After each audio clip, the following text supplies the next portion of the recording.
So let's talk about the Young Turks, okay? Do you guys know what the Young Turks is?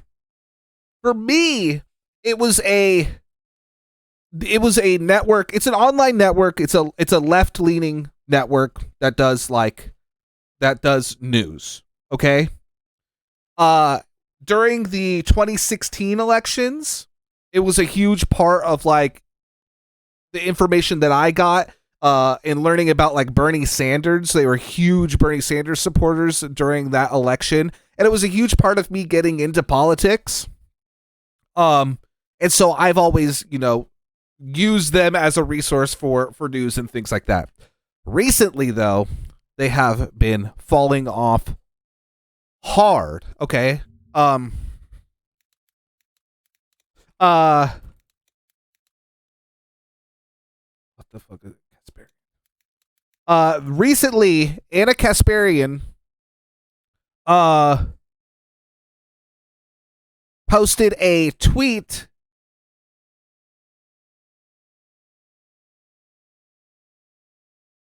on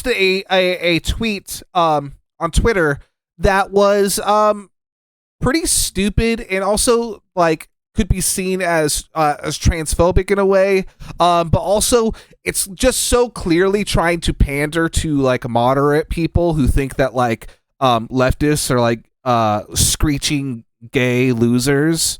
So let me read to you what this tweet was, and this was from a while ago. Okay, well, not a while ago. It's from a couple months ago. Okay, but let me read it to you. Here's the tweet right here. I'm a woman. Please don't ever refer to me as a person with a uterus, birthing person, or person who menstruates. How do people not realize how degrading this is? You can support the transgender community without doing this shit. So obviously there's some backlash for this, and we can digest this however you want, okay? But the main thing to take away from this, first of all, is nobody does that.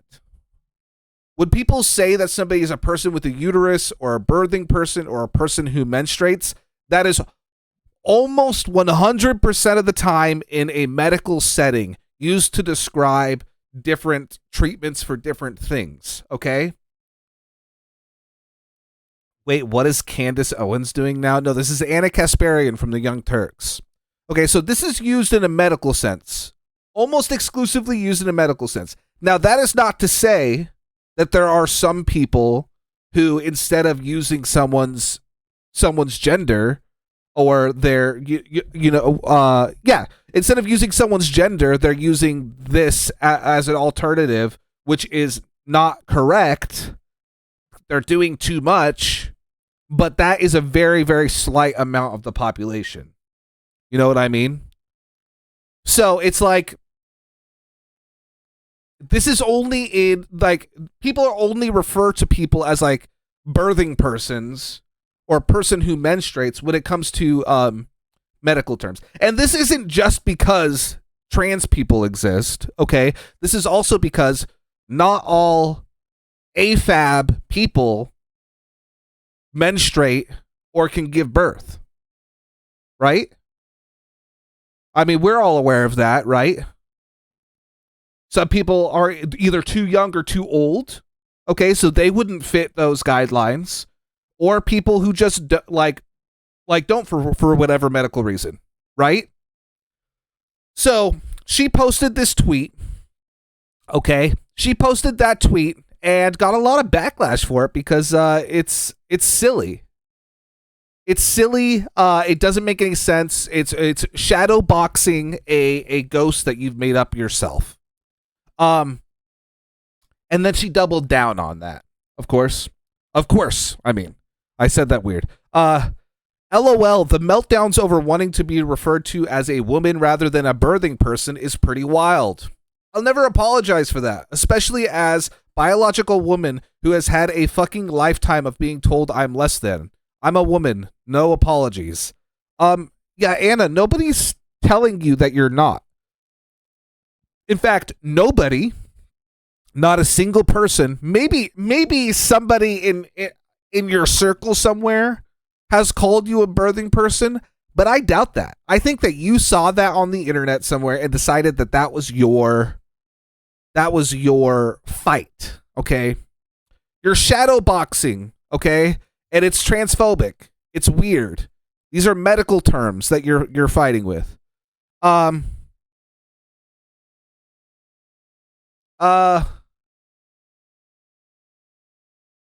So anyways, there was a lot of backlash, a lot of leftist commentators talking about, like, you know, replying to that and being like, yeah, it's not, this is weird, Anna, that you're doing this. A lot of people who collaborate with them, a lot of people who don't, pretty much everybody, but her and Jank, who own the Young Turks. Here, I'll show you a picture here. These are Jank is like the creator of the Young Turks. She's a producer on the show as well. That happened a couple months ago, like 2 months ago, Ghost by Proxy. Jank, by the way, famously is Hassan Piker's uncle. If you didn't know, by the way. Anyways, he also talked about how that was weird for her to say. But Jank doubled down on it as well. So the reason why we're talking about something that's a couple months old, Jank is a goofball. He really, really is. He really, really is. Yo, I'm sorry I'm late. What did I miss? We're talking about the Young Turks falling off and Anna Kasparian's very unpopular opinions. Now, the reason why we're talking about this, they are supposed to be a progressive news organization, Comrie. They are. But they have decided recently that they're going to start pandering to, like, moderate, like, middle, like, liberals, basically, and moderates. I don't know why, but they're doing that now. But the reason why we're talking about it is because Anna has a new bad take. Anna has a new bad take that I wanted to talk about. Now, one bad take like that is already enough to give you the ick when watching the Young Turks. Like, you don't want to really consume that content anymore because you're like, this is kind of icky. And they also don't want to, like, take responsibility for these weird things that they're saying. Well, it continues to be icky. Now, here, I'll show you why. Okay? Uber has placed Bo Young Lee, its head of diversity, on leave after she moderated a couple of employee events that made the horrifying mistake of including the perspectives of white female employees. After several years of diversity, equity, and inclusion trainings, making it clear that the inclusion part is really meant to exclude the, you know, participation of white women. This is just so hard to watch. Already, this is so hard to watch. If you're not catching it, she is saying that she's saying that anti-white racism is happening in DEI classes. Wasn't that white? Wait, what? Wasn't that what? Was she always that white? What do you mean? Some employees at Uber didn't take kindly to the sudden paradigm shift. Backlash from Uber workers who felt the topic was insensitive spooked the company's execs, who immediately decided to place Lee on leave. Now, the future of their longtime diversity, equity, and inclusion chief is uncertain. The New York Times writes that employees' concerns centered on a pair of events that were billed as diving into the spectrum of the American white woman's experience and hearing from white women who work at Uber with a focus on the Karen persona. They were intended to be an open and honest conversation about race, according to the invitation. This is so embarrassing to watch. This is so embarrassing to watch. Employees turned to the company's Slack to complain and expressed that they didn't like that some of their white colleagues saw Karen as a derogatory term. If you were thinking right now that Anna Kasparian is about to say, in her own words, that Karen is a white woman slur, if you think that she's going to say that, you would be right And it is so cringe. Her vocal pace is matching Tucker. I mean, they're all news people. I mean, oh God, this is so hard to watch. But as we all know, Karen absolutely is a derogatory term. Are we really going to pretend like it's not? Employees felt the event organizers were minimizing racism and the harm white people can inflict on people of color by focusing on how Karen is a hurtful word, according to messages and an employee who attended the events. Well, it's a derogatory term. That's why it's used. She's like, yeah, it's a derogatory term. Stop calling me that. Oh my God, this is so embarrassing. Anna, what are you doing? In a derogatory sense after someone is perceived to have engaged in bad behavior. Now, the controversy didn't die down. Weeks later, the Karen conundrum was aired in a company-wide meeting.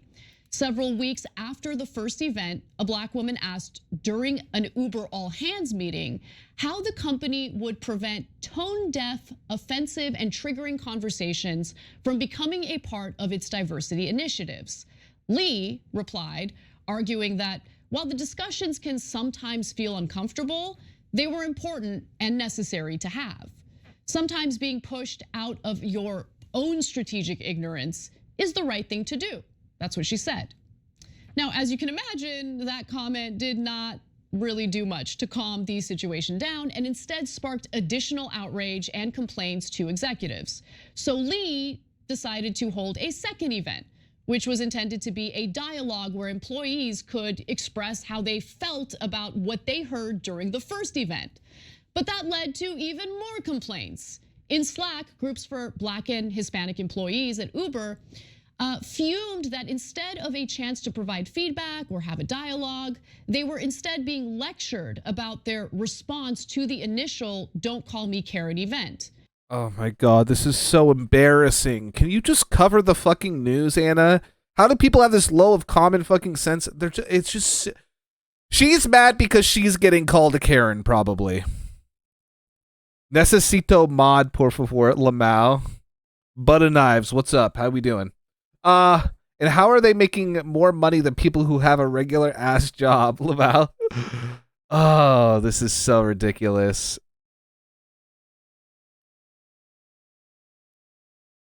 This is so ridiculous. It's embarrassing.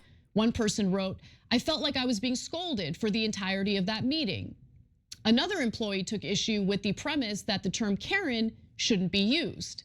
Look, I'm gonna be honest with you. In the workplace— Okay, Anna, you have to stop saying it. You have to start saying the K word now. You shouldn't be calling your coworkers Karens. It's just not a good idea. And actually, she's reclaiming it. Never mind, sorry. She's allowed to say it. Just let that sink in for a moment. Employees were openly angry that they couldn't use a derogatory word against some of their colleagues. Oh my God. Employees were openly angry because they had to go to a seminar where they were told Karen is actually a slur for white women. But what if I have a coworker named Karen? Do I call her Jeff lol? Yeah, name of Jeff. Name of Jeff.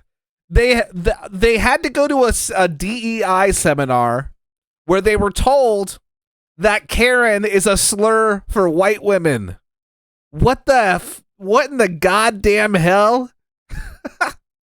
Work environment is just fantastic. I mean, it's not hostile at all. Now, in response to the apparent uproar, Uber's chief executive and chief people officer sent employees an internal email and asked Young Lee to step back and take a leave of absence while they determine next steps. The email also let employees know that, quote, "We have heard that many of you are in pain and upset by yesterday's moving forward session. While it was meant to be a dialogue, it's obvious that those who attended did not feel heard." Look, I gotta be honest, simply treating employees equally and providing a space for some to gently push back on the Karen— Oh my God. This is so fucking annoying and embarrassing on Anna's part. Like, why did she make a 15-minute video about Karen being a slur? Narrative is nothing compared to the several years people have been consuming speeches like the one Dr. Aruna Kilanani gave at Yale in 2022. I had fantasies of unloading a revolver into the head of any white person that got in my way, burying their body, and wiping my bloody hands as I walked away relatively guiltless, with a bounce in my step, like I did the world a favor. That's such bad faith reporting. It's like you take the most extreme example of somebody like being like, yeah, I want to kill white people, and then you're like, look, white people are being attacked and they're using slurs against white people now. It's like you're fucking silly for this, dude. You're a goober. Like you look so silly. Nobody's looking at this and going, yeah, they shouldn't be saying the K word anymore. It's like, what the fuck is wrong with you? Yeah. I just want to reiterate what you heard there. The audio wasn't great, so just in case you didn't hear it. During a speech at Yale in April of 2022, Dr. Aruna Kilanani said, and I quote, "I had fantasies of unloading a revolver into the head of any white person that got in my way, burying their body and wiping my bloody hands as I walked away relatively guiltless, with a bounce in my step." It's stupid. It's like, this is so fun. If you guys aren't aware of the reason why she's so upset by the use of the word Karen, the reason why she's so upset at the use of the word Karen is because she is one. That's it. Somebody called her a Karen and she got pissed off, and so now she's cutting content talking about how Karen is a slur for white women. It's so silly, dude. It's like, and this is such bad faith reporting. It's like you found the most extreme example that you could find and you're like, we're being attacked. Us white women are being attacked and now they have a slur for us. It's like, get over yourself, Anna. I did the world an effing favor. Okay, now that might seem like a bizarre, isolated incident. And to be honest, the rhetoric there is rare. I haven't heard rhetoric that extreme, but yeah, there is an entire industry where authors and academics make a killing conducting trainings that simply tell white workers to shut their mouths and take kindly to hours of being told they're all the same. Oh my God, this is so bad. It's so bad. It's like, this is what a racist person thinks like. This is what a racist, like a racist person will go to DEI training and go, they just think white people are all the same. It's like, no, there's just a lot of racism around. If you're not doing those things, good job. Keep not doing those things. Like, and this is something that I've seen in real life before too. People push back on it, and that's because they have racist ideas and they just continue them. Fox turning on Trump, TYT turning on turning white victim, CNN promoting Trump. I know, it's it's so ridiculous, and you know it's hard, especially because TYT was supposed to be the network that was like progressive and left leaning, and supposed to be the more mainstream place for progressive people. And I'm not saying that they're like as progressive as I would want them to be, but historically they were always pretty progressive and like in a good spot where I felt good ingesting their content. And now they're cutting fucking anti-white racism content. Like, this is the discourse. This is the discourse that they're choosing to put on their channel. Like, what? How many views does this have? 100,000. This is so ridiculous.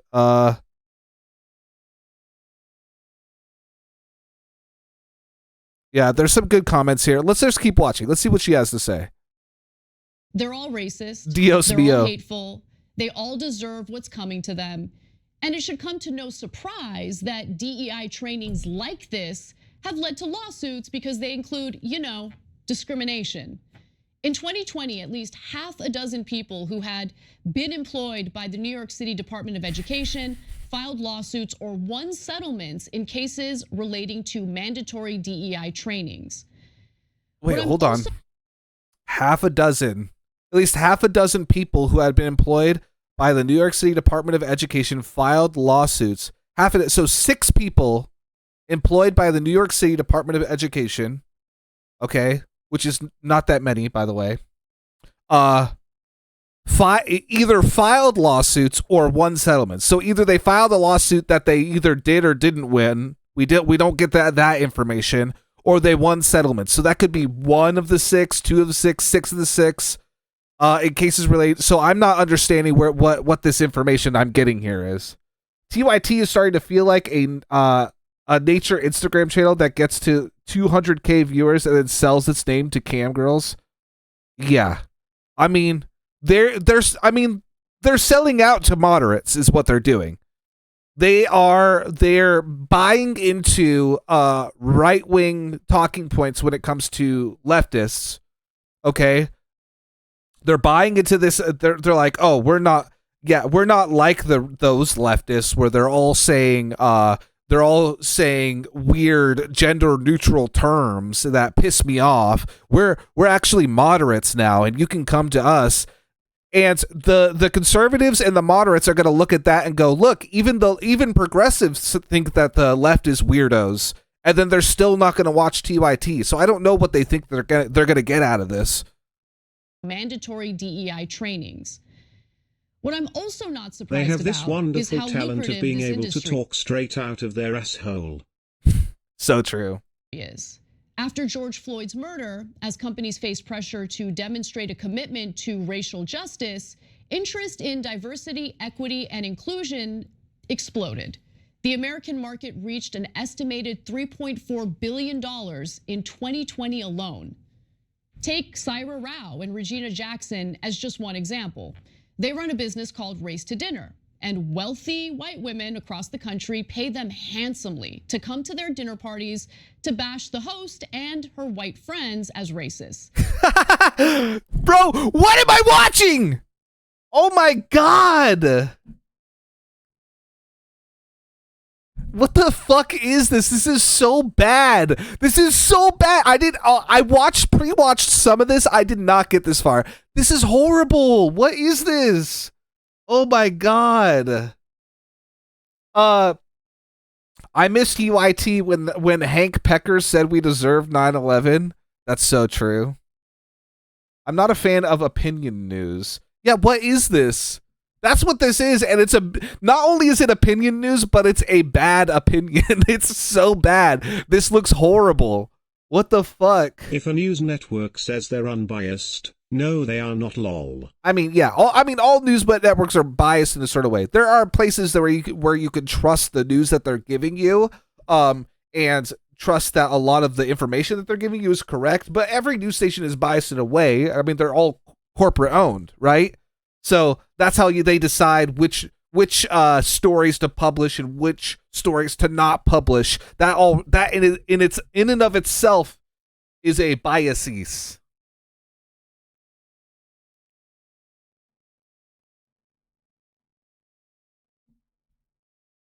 They do this without knowing anything about the dinner guests, without ever having interacted with them.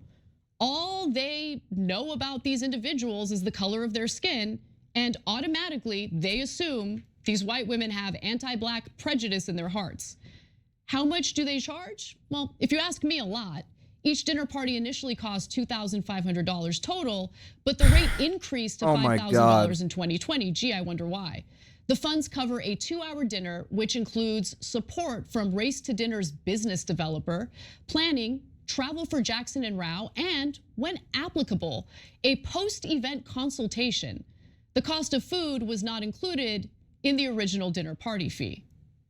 This is so the bad. perfect example of a DEI-related grift that allows economically privileged women to engage in performative acts to feel like they're doing their part to fight racism.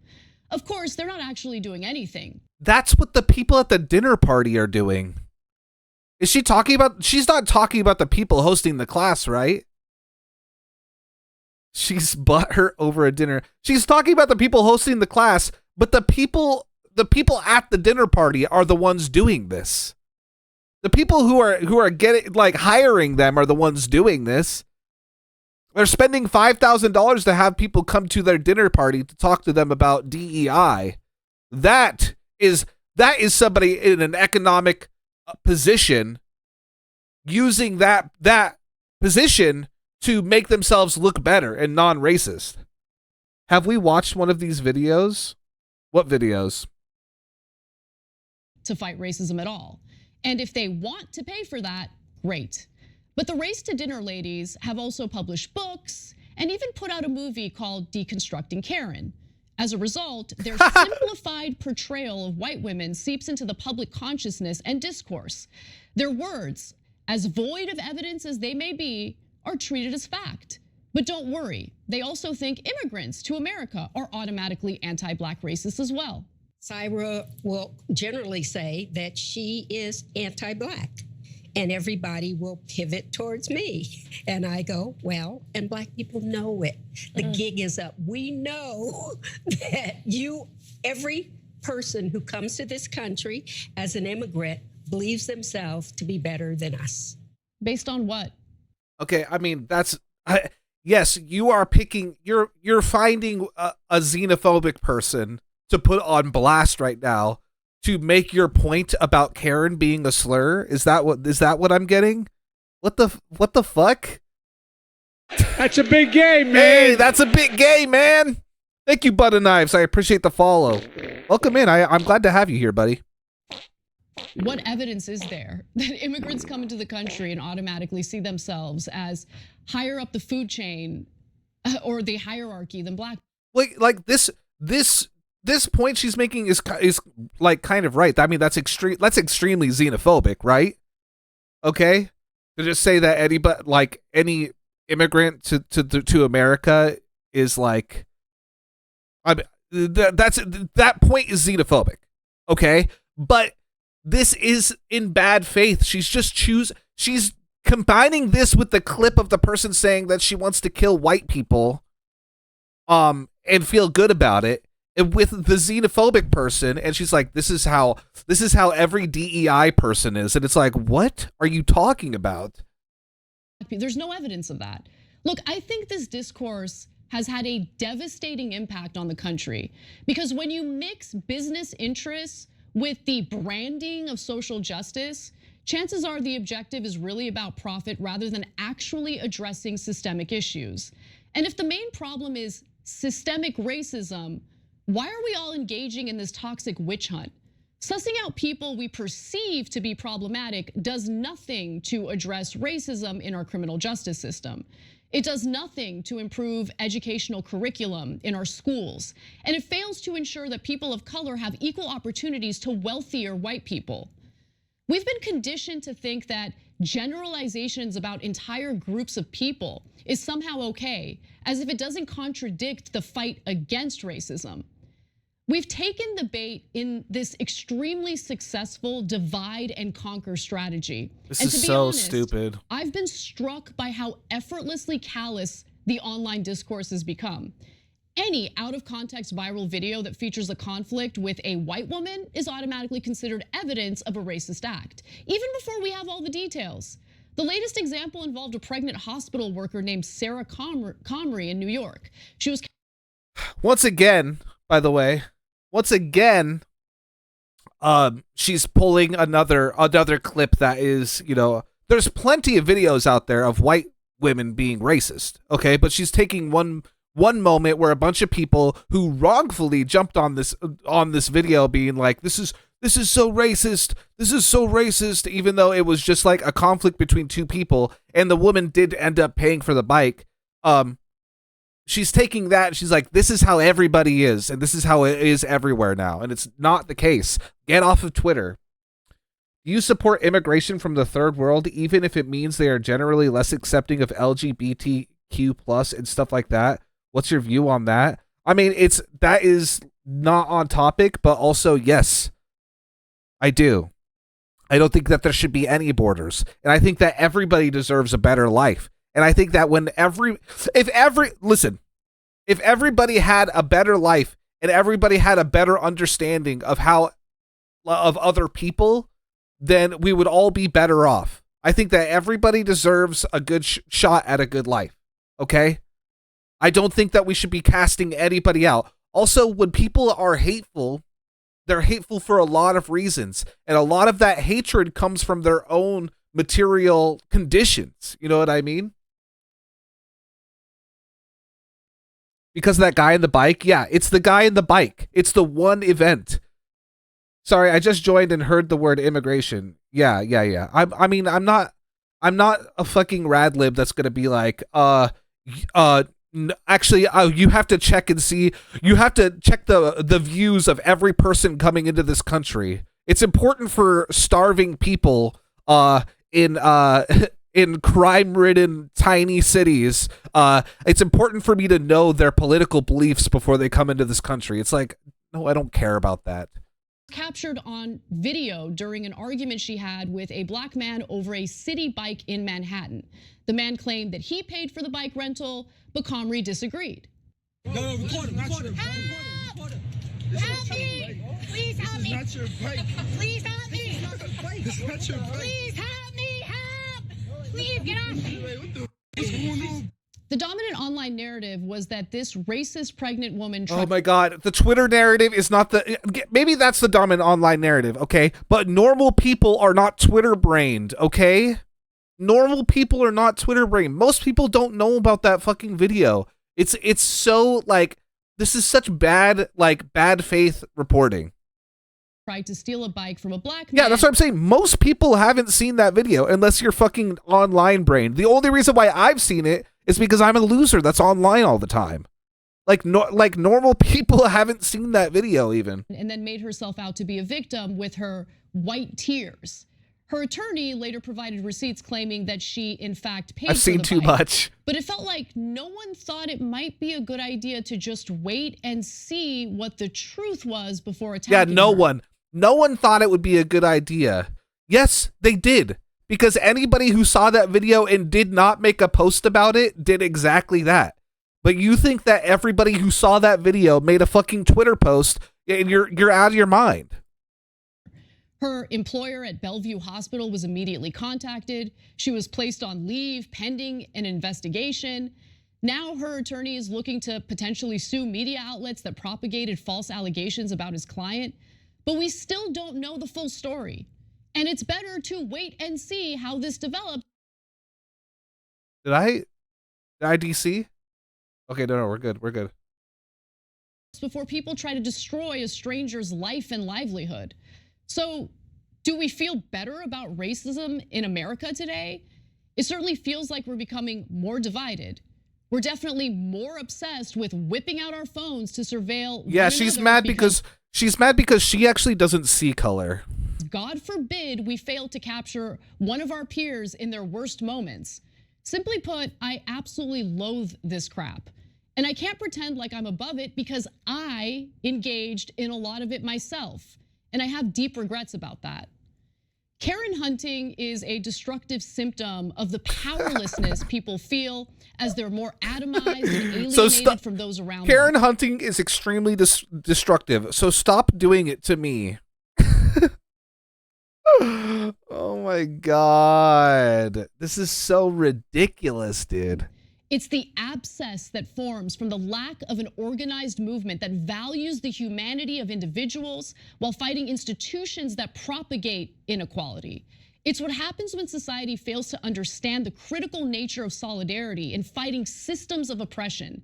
The Karen narrative flattens an entire category of people, white women, as malignant members of society whose toxicity. Not everyone gets. You think that your own experience of being a Karen and getting called a Karen online is the experience that every white woman has, and that's just not the case. You are just a Karen. People don't like you. You have bad opinions, and then when people call you on them, you double down as if you are the end-all be-all of opinions. It's annoying. Work in the restaurant industry and then come to me about what a Karen is so true. So true. Dormant until they're in the presence of people of color. It's ridiculous. But back to DEI trainings. Is there any evidence that they even work? Well, over the years, social scientists who have conducted careful reviews of the evidence base for diversity training have frequently come to discouraging conclusions. Though diversity training workshops have been around in one form or another since at least the 1960s, few of them are ever subjected to rigorous evaluation, and those that are mostly appear to have little or no positive long-term effects. The lack of evidence is disappointing, wrote Elizabeth Levy-Palak of Princeton and her co-authors in a 2021 annual review of psychology article, considering the frequency with which calls for diversity training emerge in the wake of widely publicized instances of discriminatory conduct. In fact, there are unfortunately even some studies that indicate these trainings could be causing more harm than good. Oh my God, I can't believe she's advocating for less DEI. What the fuck is wrong with her? Oh my God. I live in Florida. I meet immigrants daily. I have 4 working for me. They don't feel divided and want money and a large family. They don't care about politics. They care about having a strong family. I mean, I think that that's a blanket statement. I think that people who immigrate from other countries to here have opinions about things, and they're important, just like everybody else's. Thanks for the lurk, Pirtle. I mean, certainly if you're being told by your colleagues that you're automatically a bad person and you're very likely racist because of the color of your skin, gonna cause some hostility in the workplace, no? Now, in the case of she needs to look inward. She needs to look inwards, dude. She's got to look inwards one of these days.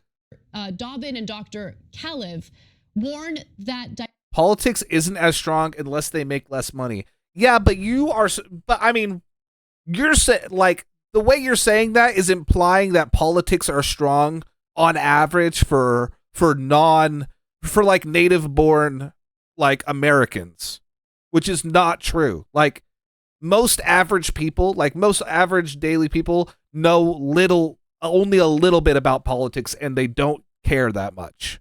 Like most average people do not care that much about politics. If I were to ask Haitians what's a Karen, they would look to other people for help. Yeah, maybe. Yeah, probably. I don't know. Diversity training that is mandatory or that threatens dominant groups' sense of belonging or makes them feel blamed may elicit negative backlash or exacerbate biases. Oh my God. Yeah. I mean, no surprise there. So if employers insist on DEI trainings, they shouldn't shun discussions that are actually inclusive. That's so stupid. That is so dumb. This is so dumb. She's like, there shouldn't be any DEI trainings unless you tell everybody that Karen is a slur. I cannot believe she cut 15 minutes of content on don't call me Karen. It's don't call me Karen. That's what she's saying to us right now. That's a big game, man. Bud Light Drinker, thank you for the follow. That's such a good username. I actually saw a button-up shirt today. That was like a Bud Light button-up shirt, and I almost got it. It was pretty sick. Welcome in, Bud Light Drinker. But personally, I'd rather encourage employees to go out and grab a drink together after work. They should bond and get to know each other without a third-party mediator making money off of their— Oh my God. Yeah, the way that you get diversity, equity, and inclusion is if you just grab a drink with your coworkers who aren't white after work. You know what? White people, invite your black coworkers out for a beer. That's DEI. What the fuck is wrong with you? Holy shit. Oh my God. My point is, Karen being a racist slur, shouldn't other races understand what a Karen is? And there is some racism in third world countries and second world. I mean, there's racism everywhere. But Karen is not a racist word. That's silly. That's silly. Listen, there's no racist words for white people, okay? This is not an unpopular opinion. It's a real thing. There's no racist words for white people. There are words that are meant to convey a dislike for white people, but it's not racist to like call someone a cracker. Because racism is built on power structures, and if white people like hold the power in a situation, then you're not racist towards the power structure. Karen, in my experience, is not only a white woman thing. That being said, it is mostly older white women. Yes, it's used for a lot of different people. She is saying that it's only for white people because she is a white person getting called a Karen. Cracker formed in Florida over cattle owners, whip crackers. It was slave owners. It's a term for slave owners for the same reason. Interactions. An employee should understand that any effort to improve their working conditions and to do something about actual systemic racism as a whole is reliant on solidarity with their fellow coworkers. Despite the protests, I think Uber's diversity chief had the right idea. If you're going to implement diversity, equity, and inclusion trainings at the workplace, they should be inclusive of everyone's thoughts, feelings, and participation. Thanks for watching the Young. Oh my God, that's so annoying. Thank God we're through it. Thank God we are through it. Yes, anyways, Kasparian, everybody. Great opinions there. We love to see it.